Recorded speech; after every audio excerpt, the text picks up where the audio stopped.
Mais encore, une défiance instinctive divisait les plus intimes. C'est que la pensée ne provenait pas d'un individu isolé, surveillé et par les mêmes moyens dangereux. Arsène Lupin, maintenant, c'était tout le monde. Notre imagination surexcitée lui attribuait un pouvoir miraculeux et illimité.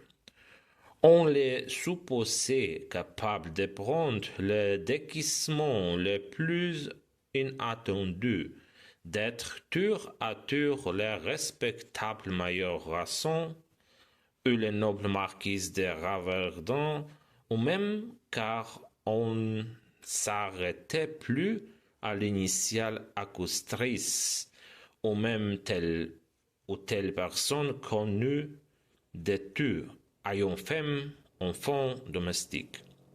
Les premières dépêches sans fil n'apportèrent aucune nouvelle.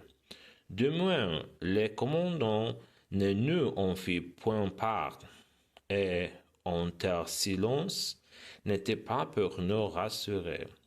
Aussi, les derniers jours parurent-ils interminables. On vivait dans l'attente anxieuse d'un malheur.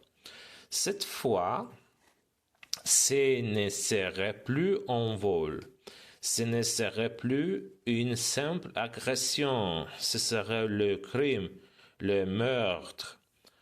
On n'admettait pas qu'Arsène Lupin s'en tint à ce doux larcin insignifiant, maître absolu du navire, les autorités réduites à l'impuissance.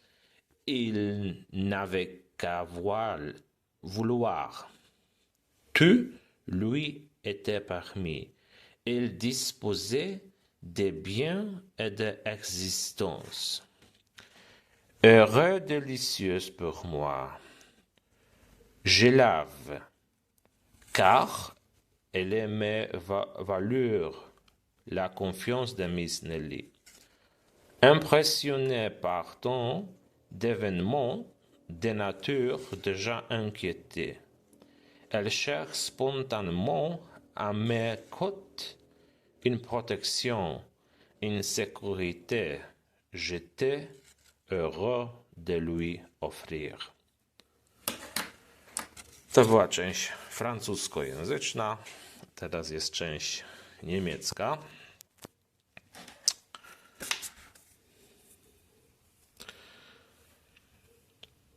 Aus Vorsicht suchten sie die Nähe von vertrauenswürdigen Personen, doch weil die Bedrohung nicht von einer einzigen, isolierten Person ausging, die unter Beobachtung stand und somit keine Gefahr mehr darstellte, entzweite ein instinktives Misstrauen auch die Vertrautesten. Fortan war Arsène Lupin jeder unsere überreizte Fantasie, verlieh ihm eine wundersame und grenzenlose Macht. Wir glaubten, er schlüpfte in die unerwartetsten Verkleidungen, war mal der ehrenwerte Major Ravson, mal der edle Marquis von Raverdan oder sogar, weil über den anklagenden Anfangsbuchstaben hinaus Vermutungen angestellt würden. Diese oder jene unbekannte Person mit Frau, Kindern und Gefolge. Die ersten kabellose übermittelten Telegramme enthielten keine Neuigkeiten. Zumindest teilte uns der Kapitän nichts mit, und dieses Schweigen wirkte sich nicht gerade beruhigend auf uns aus. Der letzte Tag zog sich endlos in die Länge. Angsterfüllte erwarteten wir das nächste Unglück. Dieses Mal würde es nicht nur ein Diebstahl oder Überfall sein, sondern ein schwereres Verbrechen, vielleicht sogar Mord.